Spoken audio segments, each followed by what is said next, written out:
네, 반갑습니다. 저는 한국 오라클의 크라우드 엔지니어 팀에서 일하고 있는 장진호라고 합니다. 이번 시간에는 차세대 AI 인프라와 크라우드 혁신을 통한 비즈니스 다각화 전략이라는 제목으로 발표를 하겠습니다. 네, 순서는요.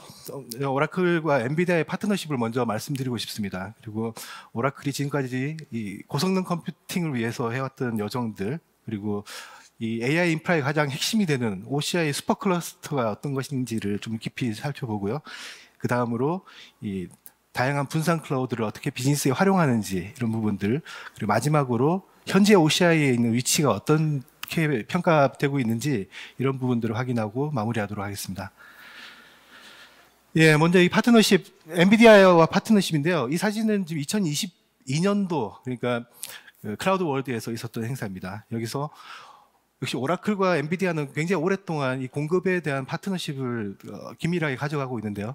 이번 파트너십에는 굉장히 포괄적인 AI 플랫폼에 대한 파트너십을 양사가 아주 다년간의 전략적인 파트너십을 맺었다라고 평가를 받고 있습니다.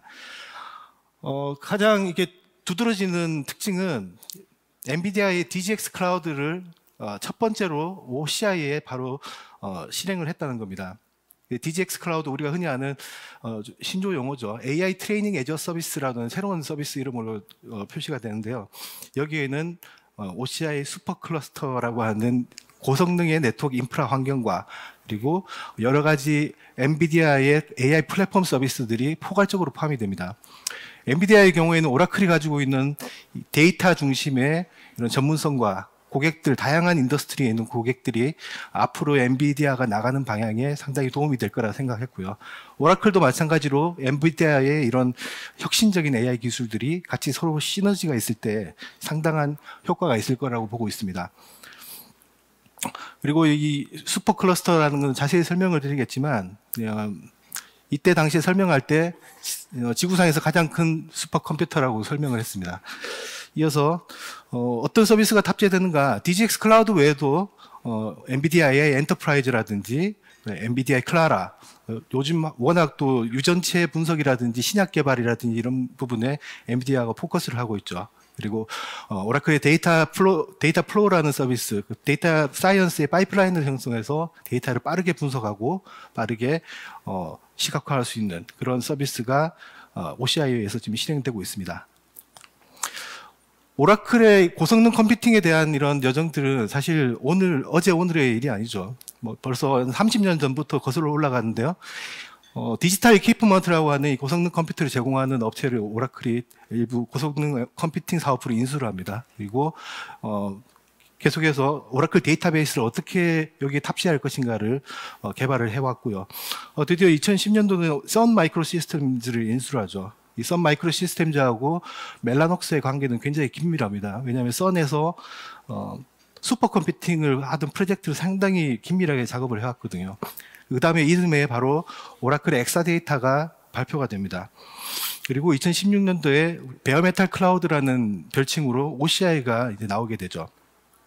이때부터 엔비디아, 인텔, 그리고 AMD와의 이 공급에 대한 파트너십 관계가 굉장히 밀접하게 가고 있고요. OCI는 아무래도 후발주자다 보니까 가장 빠른 최신 제품을 클라우드에 적용하고자 하는 노력이 많았습니다. 그리고 2019년도에 대해서는 RDMA 네트워크를 클라우드에 적용하게 됩니다. 2021년도에는 지금 슈퍼 클러스터의 전신인 클러스터 네트워크라는 환경을 출시하게 되고요. 여기에는 최신의 GPU A100이 탑재되게 됩니다. 그리고 2023년도에는 A100의 버전 2, 80기가 메모리를 탑재한 A100이 가장 먼저 시장에 출시를 하게 되죠. 그때부터 우리는 이제 슈퍼 클러스터라고 얘기를 하는데 기술 자체는 클러스터 네트워크에 RDMA를 태운 이 기능이 굉장히 매시브한 스케일로 굉장히 낮은 레이턴시로 제공하는 하나의 고성능의 네트워크 환경을 얘기를 합니다. 그리고 2023년도에는 드디어 H100이 가장 빨리 출시를 하게 되죠. AMD에 있는 차세대 CPU 마찬가지로 이 슈퍼 클러스터에 탑재를 할 수가 있습니다. 자, 그러면 슈퍼 클러스터가 뭔지 스펙에 대해서 잠시 살펴보면요. 이 슈퍼 클러스터는 세계 최고의 고성능의 네트워크 환경이라고 얘기를 했는데요. 평균 레이턴스가 2 마이크로 세컨드, 이하로 구성되게끔 레이턴시를 설계를 했습니다. 그리고 H100의 경우 16,384개의 GPU가 H100 GPU가 탑재되고요. A100의 경우에는 자그마치 32,000개 이상의 GPU가 하나의 클러스터, 분리되지 않은 하나의 클러스터로 실행될 수 있는 그런 고속의 환경입니다. 엔비디아 DGX 클라우드도 여기 환경에 포함이 되고요. 그리고 오라클 인스턴스는 타사 경쟁사에 대비해서 굉장히 저렴한 비용에 굉장히 큰 스케일의 CPU와 로컬 NVMe를 탑재를 하고 있습니다. 조금 더 깊이 한번 들여다볼까요? RDMA가 무엇인가? 리모트 DMA죠. 리모트 원격에 있는 다이렉트 메모리 액세스를 가능하게 할 수 있는 기술인데요. 우리가 흔히 신뢰할 수 있는 데이터 전송의 방법은 TCP를 많이 쓰죠. 하지만 이 AI 인프라에서는 TCP로는 레이턴시를 감당을 할 수가 없습니다. TCP가 가지고 있는 연결에 대한 절차성, 그리고 TCP가 동작하기 위해서는 OS 단 그리고 커널 단의 버퍼를 하나씩 거쳐야 되죠. 그렇게 되다 보면 CPU의 개입이 필요하게 됩니다. CPU의 개입은 결국 레이턴시에 영향을 미치게 되고, 그래서 RDMA 기술을 AI 인프라스트럭처는 일반적으로 탑재를 합니다. 그리고 GPU에 있는 메모리를 상대편에 있는 GPU의 메모리를 다이렉트로 액세스를 할 수 있는 그런 고속의 인터페이스가 필요하게 되죠. 여기에 로키라고 하는 개념이 등장합니다. 로키는 RDMA over Converged Ethernet의 약자입니다. 그러니까 보통 RDMA 네트워크를 하기 위한 4가지의 인터페이스 방식이 있는데요. 인피니밴드 네이티브가 있고요. 로키 버전 1, 그리고 OCI 슈퍼클러스터가 탑재한 로키 버전 2가 있습니다. 여기에서는 이더넷과 인피니밴드의 장점을 접목해서 하나의 완전한 표준 형태로 만들어낸 거죠.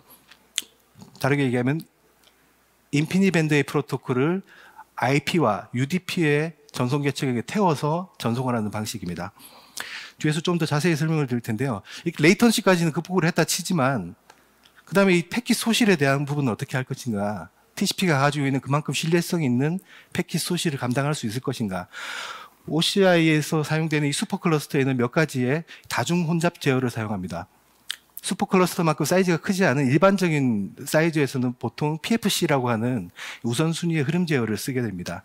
문제는 이 PFC는 몇 가지 단점이, 제한사항이 존재합니다.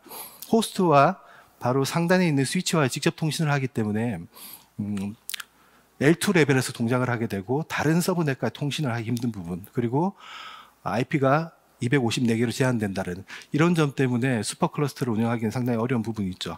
그래서 오라클은 ECN이라고 하는 레이어 3에서 동작할 수 있는 다중 혼잡 제어를 같이 접목을 했습니다. 그래서 어떤 비지한 상황에서 이 스위치가 마킹을 해서 신호를 보내서 그보다 라우팅 뒤에 있는 것까지 가져와서 쓸 수 있는 스케일이 굉장히 커질 수가 있죠. 거기에 멈추지 않고 오라클은 계속해서 연구와 개발을 통해서 DCQCN이라고 하는 새로운 알고리즘을 만들어내고 슈퍼클러스터에 접목을 합니다. 이렇게 되면은 앞단에 있던 이 PFC와 ECN을 유틸라이제이션을 극대화시키는 효과가 있습니다. 거기에 멈추지 않고 다시 오라클은 이 슈퍼클러스터라는 환경에 여러 가지 워크로드가 최소한 3개 이상이 혼재된다는 것을 알고 있습니다. HPC 같은 경우는 레이턴시에 대한 일관성이 있는 굉장히 민감하다는 거죠. 그래서 어떤 인계치에 대한 스위치의 큐를 언제 받아서 미리 전달해서 이것들을 처리를 할 것인지 이런 것들의 수치가 다를 수가 있죠. 그리고 데이터베이스라든지 어토노머스 데이터베이스, 엑사데이터와 같은 이런 형태들은 굉장히 스루풋에 민감합니다. 그래서 그런 스루풋은 어떤 민감성보다는 조금 더 늦게 큐에 도달할 수 있도록 구성이 돼야 될 거고요. GPU를 쓰는 인프라 같은 경우에는 이 두 간의 굉장히 조합이 중요합니다. 그래서 이 3가지 도메인을 어떻게 구성할지 시스템이 프로비저닝 됐을 때 이 도메인을 식별하고 거기에 맞는 적합한 알고리즘을 적용하기 위한 것들이 자동화되어 있다는 겁니다.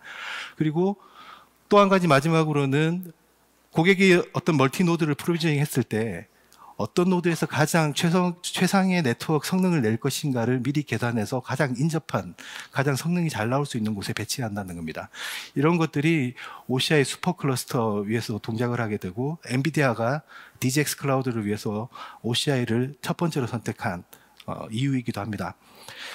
지금 가장 인기 있는 GPU 라인업을 보면요. 왼쪽에 보이시는 이런 A10과 같은 경우는 소규모의 AI 훈련이라든지 추론, 그리고 스트리밍, VDI, 이미지 처리 이런 것들을 사용하는데요. 이때까지는 슈퍼 클러스터를 태우지는 않습니다. 하지만 A100부터는 슈퍼 클러스터가 탑재가 되죠. A100 버전 2, 그리고 현재는 H100이 주력으로 지금 나가고 있는 중이고요.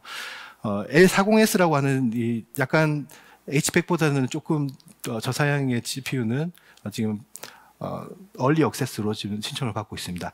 예전 버전의 P100이라든지 V100 또한 서비스가 가능하고요. 지금 여기 나타나 있지 않지만 24년도 올해부터 지금 다양한 GPU 라인업들이 지금 줄사표를 지금 내고 있습니다. 그 중에서는 AMD의 MI3000X가 있고요. 엔비디아 차세대의 그레이스 하퍼라고 그러죠. GH200이 또 출시를 앞두고 있고요. 그 다음에 H200이라고 하는 또 다른 하이엔드의 GPU를 출시를 앞두고 있습니다. 또 다른 소식이 하나 또 최근에 들려왔죠. 마이크로소프트에서 AI에 대한 폭발적인 수요, 이런 것들에 힘입어서 오라클과의 단연 계약을 했습니다. 이 슈퍼클러스터 위에서 마이크로소프트 빙 대화형 채팅에 사용되는 여러 가지 AI 자원들, 그리고 컨테이너화된 자원들, 이런 것들이 오라클과 협조를 통해서 지금 단연간 계약으로 같이 파트너십을 맺었습니다. 자, 종합하면 앞에 지구상 최고의 퍼포먼스를 가지는 네트워크 환경이라고 말씀을 드렸고요. 스케일러빌리티 또한 가장 수만 개의 GPU가 하나의 클러스터에 워킹하는 이런 동작, 그리고 오라클의 AI 인프라스트럭처를 선택하시면 오라클 AI에 특화된 전담팀이 247로 지원하도록 구성이 됩니다. 그래서 큰 걱정 없이 오라클을 선택해 주시면 감사하겠습니다. SLA 또한 타사에는 제공하지 않는 고가형성에 대한 SLA뿐만 아니라 성능 SLA, 그리고 관리 가능성에 대한 SLA까지 OCI는 제공하고 있다는 점 말씀을 드리고요. 최성능의 인프라는 사실 어떤 시점에 따라서 오라클이 아닌 다른 주자가 또 한 발 앞설 수도 있습니다. 하지만 오라클은 이런 기술 경쟁의 목표 없이 항상 최고의 성능을 구축하겠다는 그런 목표를 가지고 엔비디아와 같이 이런 AI 인프라에서 최고를 추구한다는 그런 비전을 가지고 공통의 목표를 가지고 있습니다. 지금까지 AI 인프라스트럭처에 대해서 좀 살펴봤고요. 지금 말씀드린 부분은 이 분산 클라우드, 어떻게 비즈니스를 다각화할 것인가. 이 그림은 아까 사장님께서 설명하신 내용으로 아마 충분히 많이 보셨을 거예요. 조금 더 상세하게 한번 내용을 살펴보도록 하겠습니다. OCI의 독자적인 아키텍처라고 하면 크게 지금과 보시는 몇 가지를 볼 수가 있겠는데요. 첫 번째, OCI는 굉장히 플렉스블한 인프라다. 고객이 원하는 대로 CPU와 메모리 사이즈를 조절해서 선택할 수가 있습니다. 이러다 보니까 OCI에는 쉐입 개수가 몇 개 없어라고 말씀할 수 있겠지만 실제로 일어날 수 있는 가지수가 훨씬 많이 존재합니다. 필요한 만큼만 사용하고 필요한 만큼만 과금하기 때문에 필요 이상의 비용을 상당히 절감할 수가 있죠. 컴퓨터뿐만 아닙니다. 스토리지 같은 경우도 성능에 대한 스토리지는 13가지의 성능 레벨이 있습니다. 그 중에서 고객이 원하는 구간을 정하면은 내가 쓸 때는 그 과금이 높은, 성능이 높은 그레이드로 갔다가 다시 사용하지 않을 때는 저비용에 성능이 낮은 그레이드로 다시 내려오는 플렉스블한 인프라를 가지고 있고요. 네트워크 마찬가지입니다. 네트워크도 만약에 로드 밸런스를 쓴다면 어떤 특정한 시간에 상당히 패킷이 많이 몰리고 그리고 특정 시간에 적게 몰리겠죠. 거기에 맞춰서 오라클 같은 경우는 플렉스블하게 과금이 되고 동작이 된다. 운영 중에 전혀 끊김없이 사용 가능하고요. 오프박스 버추얼라이제이션 OCI 처음에 나올 때부터 이 설계 기준은 상당히 많이 설명이 됐겠지만 지금에 있어서 오라클만이 이 오프박스 네트워크 버추얼라이제이션을 제공한다라는 말씀은 드리진 않겠습니다. 하지만 최소한 오라클만큼 이렇게 일관되게 모든 인프라에 대해서 OCI에 대해서 그것이 분산 클라우드 어디든 OCI의 어떤 쉐입이든 일관되게 적용된 것은 오라클뿐이라고 말씀드릴 수가 있습니다. 한마디로 고객의 코드와 운영자, 오라클의 코드가 서로 혼재하지 않는 별도의 장치에서 서비스를 제공한다는 겁니다.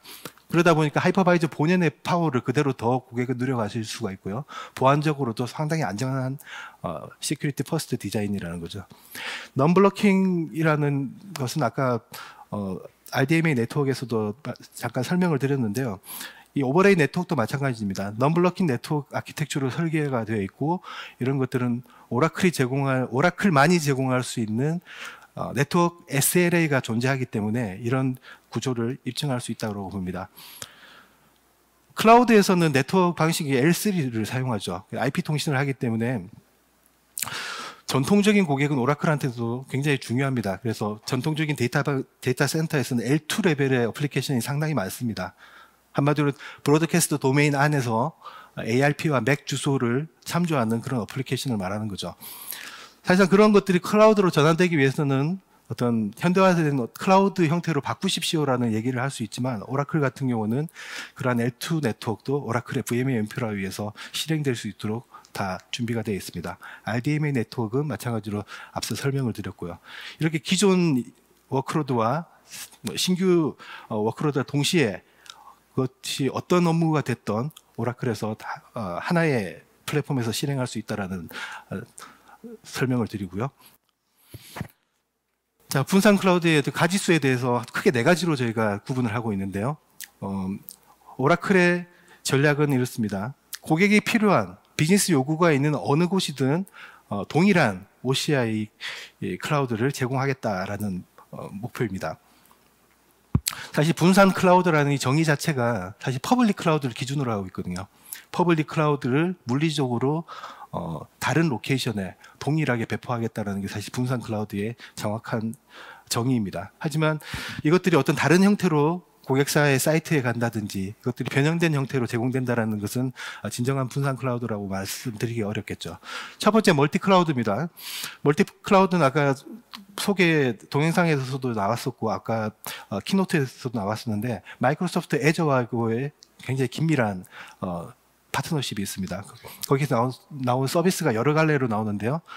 최근에 나와 있는 발표된 것은 오라클 데이터베이스 앳 애저라고 하는 것이 있고요. 그 전에 인터커넥트부터 오라클 데이터베이스 포 애저부터 그리고 아마존에서 오라클 히트웨이브 서비스를 배포할 수 있고 애저에서도 커넥트를 할 수가 있습니다. 두 번째는 하이브리드 클라우드입니다. 그리고 앳 커스터머라고 하는 엑사데이터 앳 커스터머, 컴퓨트 앳 커스터머 이런 것들이 다 일부의 서비스가 고객의 데이터 센터에 들어가는 형태거든요. 그래서 기존에 있는 퍼블릭 클라우드와 연계를 해서 관리에 대한 부분을 가져가고 데이터 그리고 처리는 고객의 사이트에서 일부 서비스를 하는 이런 형태가 있고요. 퍼블릭 클라우드에는 지금 현재 월드와이드 48개의 상용 데이터 센터를 운영하고 있습니다. 그 중에서는 일부는 미국, 영국, 호주와 같은 일부 국가에서는 정부 전용 리전이 포함이 되고요. 최근에 EU 같은 경우에는 EU의 어떤 보안 규제 사항을 맞춘 소버린 리전이라는 것들이 또 하나 추가가 되었습니다. 마지막으로 말씀드릴 수 있는 게 데디케이티드 클라우드. 우리가 DRCC로 줄여서 말하는 데디케이티드 클라우드 앳 커스터머라는 제품이 있고요. 거기에 일부 서비스를 가미한 엘로이라는 서비스가 있습니다. 뒤에 좀 더 상세하게 말씀을 드리고요. 지금 설명드렸던 앞의 내용들을 크게 이제 두 분류로 보면 하나는 이제 모든 서비스가 가능하냐 아니면 일부 서비스가 가능한 형태로 제공되느냐 그리고 위치가 어떻게 되냐에 따라서 구분해내는 그림입니다. 한번 살짝 그림만 보시고 넘어가시면 되겠고요. 네, 다음에 있는 그림은 이 고객의 통제권을 어떻게 행사하느냐에 따라서 가장 왼쪽에 있는 퍼블릭 클라우드는 아무래도 느슨하죠. 고객의 통제권에서 벗어나 있는 상태입니다. 그리고 약간 한 칸만 옮겨보면은 특수 목적에 맞춰서 퍼블릭 클라우드지만 배포를 한 서버린 같은 경우가 있고요. 이렇게 되면은 유럽에서 요구하는 GDPR이라든지 이런 컴플라이언스들을 해결할 수가 있겠죠. 점선으로 구분되어 있는 이쪽 부분을 이제 넘어가면 여기서부터는 사실 고객 설비 안으로 들어가게 되는 거죠. 하이브리드 클라우드로 들어가게 되는데요. 엑사데이터 클라우드 앳 커스터머, 컴퓨트 클라우드 앳 커스터머 이런 형태가 고객의 설비 안에 들어가게 되고 이때부터는 단일 테넌트로 운영이 가능합니다. 조금 더 오른쪽으로 가게 되면 고객의 통제권이 더 강화되겠죠. 그렇기 때문에 여기서부터는 하나의 리전 자체가 통째로 들어가는 형태이기 때문에 고객의 통제권이 강화되고요. LOE와 같은 형태는 사실 DRCC, Dedicated Region하고 LOE의 형태는 물리적으로는 완전히 동일합니다. 거기서 LOE 같은 경우는 고객이 직접 클라우드 프로바이더가 되는 옵션들을 추가했습니다. 리브랜딩을 할 수가 있고요. 상품을 새로 배치를 하고 수정을 할 수가 있고, 과금 정책도 고객이 직접 맞출 수가 있고요. 고객을 위한 서비스라고 보시면 됩니다. 네, 전체 포트폴리오에 대해서는 제가 스킵하고 넘어가겠습니다. 오라클 엑사데이터 클라우드 커스터머 같은 경우는 많은 보도자료부터 해서 소개 세션을 통해서 접해 보셨을 것으로 이해를 하고 있습니다. 하지만 이 컴퓨터 클라우드의 커스터머에 대해서는 상당히 좀 생소하실 분들이 많을 것 같아서 한번 올려봤고요. 하이브리드 클라우드가 가지고 있는 여러 가지 이제 일관성이라든지 클라우드 일관성이라든지, 그리고 이 플렉처 다이나믹하게 리소스를 연동할 수 있는 방법들, 그리고 굉장히 유연하게 운영할 수 있는 빠른 배포 이런 것들, 그리고 데이터의 로컬리티, 이 모든 것들은 엑사데이터의 특성과 크게 다르지는 않습니다. 하지만 컴퓨터 클라우드의 커스터머 같은 경우는 사용하는 워크로드 계층이 주로 애플리케이션 레이어, 그리고 미들웨어 티어가 되겠죠. 만약에 엑사데이터 클라우드의 커스터머가 존재하는 곳에 컴퓨터 앳 커스터머가 들어가게 된다면 서로 간에 직접적인 다이렉트 커넥션이 연결이 됩니다. 다이렉트 전용의 커넥션이 연결되기 때문에 고객의 데이터 센터 내에 어떤 다른 네트워크보다 상당히 고속으로 이 두 업무, 데이터베이스와 미드웨어 애플리케이션 티어를 직접 연결할 수 있는 장점이 있고요. 과금적으로 조금 다른 특성을 말씀드리면, 상면에 대한 최소한의 금액이 월별 부과되는 금액이 있습니다. 하지만 나머지 소비되는 금액은 퍼블릭 클라우드와 완벽히 동일하다는 겁니다. 그래서 티셔츠 사이즈처럼 규모별로 블럭 사트식 구성을 할 수가 있는데, 거기서 전체 풀 사이즈를 고객이 미리 과금을 하고 쓰는 그런 타사와 같은 그런 형태가 아니라는 겁니다. OCI 퍼블릭 클라우드와 쉐입, 가격, 이 모든 것들이 동일하고, 다만 상면에 대한 일부의 최소 관리 비용이 포함된다는 점이 특성으로 꼽을 수가 있겠습니다. DRCC에 대해서 한번 설명을 드려보겠습니다. DRCC는 아까 설명드렸듯이 하나의 리전이 고객의 데이터 센터로 통째로 들어간다고 말씀을 드렸는데요. 여기서는 이제부터 IaaS, PaaS, SaaS까지 모든 서비스를 고객의 센터 내에서 하나의 리전처럼 그냥 운영을 할 수가 있습니다. OCI와 완벽하게 동일하고요. 완벽하게 SLA가 일치합니다. 성능, 그리고 가용성, 그리고 이 관리성, 이 모든 SLA를 퍼블릭과 동일하게 제공하고요. 보안도 시큐리티 퍼스트의 아키텍처를 아까 말씀드렸는데, 이 부분도 완벽하게 동일하고, 비용 또한 퍼블릭 클라우드와 완벽하게 동일하게 제공을 하고 있습니다. 여기서 이제 우리가 그 책임 공유 모델을 한번 말씀을 드려야 되겠는데, 오라클은 이 일반적인 리전을 운영하는 것과 완벽하게 동일하게 하나의 DRC도 리전으로 간주하고 패칭이라든지 모든 관리를 똑같이 합니다. 대신에 물리적으로 고객사에 들어가 있다 보니까 여기에 대한 상면이라든지 쿨링이라든지 전력이라든지 이런 부분들이 고객 데이터 센터에서 이제 책임을 가져가는 공통 공유 모델이라고, 책임 모델이라고 생각하시면 되겠습니다. 지금의 상면은 약 17평 정도의 상면이 필요하게 되고요. 어느 정도의 레저베이션을 둬서 확장할 수 있는 공간을 미리 확보해서 설치가 되게 됩니다. 총 450개의 렉까지 확장할 수가 있다는 장점이 있고요. 어떤 고객들은 이런 컴퓨터에 대한 수요가 더 많을 수가 있고, 어떤 고객들은 GPU에 대한 수요가 더 많을 수가 있고, 다들 차이가 있기 때문에 처음에 오라클과 협의할 때 이 사이징에 대한 부분들을 같이 계속 논의를 하면서 어떻게 늘어갈지 이런 것들을 다 논의를 하게 됩니다. 처음 DRCC가 나왔을 때는 사실 공간이 지금보다 훨씬 큰 50개의 렉이 필요했습니다. 그리고 물리적인 면적만 해도 한 70평의 공간이 필요했고, 이것들이 작년에 이어오면서 18개의 렉으로 줄어들고, 지금 현재로는 12개의 렉, 그리고 아까 말씀드렸던 17평 정도의 공간이 필요합니다. 오라클은 지금 여기서 멈추지 않고 더 지금 이 공간을 줄이려고 노력을 하고 있고, 최소한의 클라우드가 가지고 있는 이 가용성 이런 것들을 확보하고 예비율 이런 것들을 다 확보해야 되기 때문에 이런 부분들이 지금 현재 12개 렉보다는 훨씬 더 지금 더 작아질 것으로 예상하고 있고요.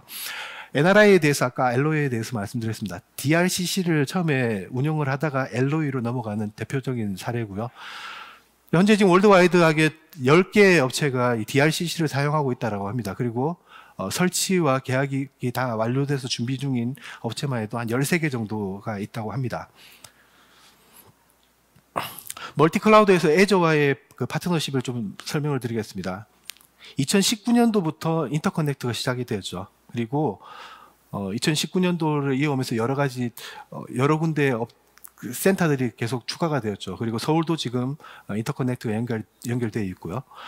인터커넥트 다음에 나온 것이 ODSA, 데이터베이스 for Azure라고 하는 서비스가 있습니다. 이것은 단순히 물리적으로 연결된 것뿐만 아니라 애저에서 직접 OCI의 데이터베이스를 프로비저닝하고 관리하고 아이디를 통합하는 이런 서비스가 추가가 되었고요. 이어서 추가된 이번에 발표된 클라우드 월드에서 발표된 마지막에 나온 게 데이터베이스 앳 애저입니다. 지금 현재까지 19년도부터 지금까지 인터커넥팅화되어 있는 공통 고객은 지금 약 500개 정도가 된다고 합니다. 이렇게 애저하고 OCI하고의 이런 긴밀한 파트너십 관계는 사실은 공통된 고객이 상당히 많다는 겁니다. 마이크로소프트, 오라클 간에 공통된 고객이 상당히 많기 때문에 오라클 데이터베이스를 어떻게 효과적으로 운영할까, 이 연결만이 답이다라고 생각을 하는 거죠. 그림으로 조금 더 자세히 보면은 오른쪽에 보이시는 이 형태가 지금 발표되는 형태인데, 애저의 데이터 센터에 오라클 인프라가 그대로 들어가 있는 형태입니다. 이러다 보니까 성능이라든지 통합에 대한 부분들, 특히나 이런 구매할 때 또는 관리할 때의 간소화들이 상당히 예전보다 더 나아졌다라는 평가가 있고요. 이전 버전은 지금처럼 오라클의 패스트 커넥트 그리고 애저의 익스프레스 라우트가 제3자 네트워크에 개입 없이 직접 연결되어 있다는 겁니다. 오라클의 성장 과정을 한번 보면요. 초기에 2016년, 17년도에는 사실 이렇다 할 서비스가 사실 기본은 상당히 탄탄한데 가지수가 굉장히 모자랐다라는 평가가 있었습니다. 당시에 리전만 해도 북미에 있는 하나의 리전을 가지고 시작을 했었고요.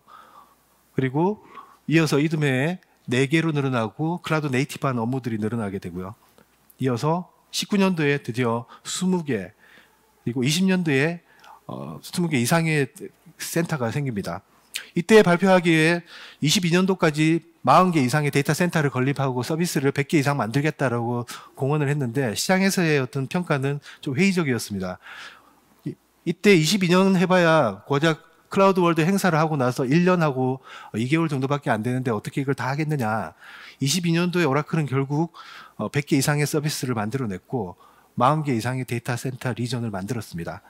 그리고 23년도에 이번 행사에서 계속 설명하게 될 생성형 AI부터 해서 지금 엔비디아 H100 그리고 슈퍼 클러스터, 엔비디아의 파트너십, 새로운 인스턴스, AMD의 최신 머신 등 여러 가지 컨셉들이 23년도에 이제 포함이 되게 되었죠.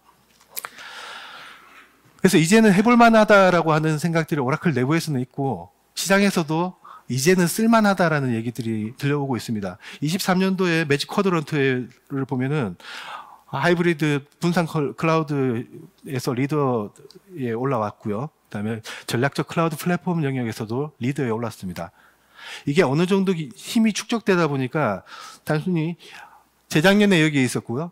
작년에 여기 있었고 올해 여기 있다는 겁니다. 한 해에 한 칸씩 듬성듬성 이렇게 점프를 해왔다는 겁니다.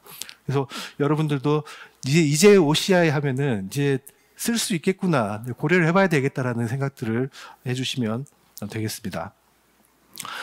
자, 마지막으로 이제 요약하도록 하겠습니다. 앞에 말씀드렸던 이 AI 인프라에 대한 오라클의 투자와 강화, 그리고 현재 어떤 기술적인 것들 말씀을 드렸고요. 파트너십을 통해서 보다 나은 서비스를 제공하기 위해서 노력하고 있다는 말씀을 드렸고요. 그리고 오라클 분산 클라우드를 통해서 어떻게 규제 요건을 완화하거나 어떻게 활용하는지 이런 것들에 대한 것들을 살펴봤습니다. 마지막으로 가트너의 매직 쿼드런트를 설명하면서 지금 현재 오라클의 위치 그리고 지금 구비된 서비스 형태 이런 것들을 마지막으로 살펴봤고요. 네, 저희는 여기까지 마무리하도록 하겠습니다. 끝까지 들어주셔서 감사합니다.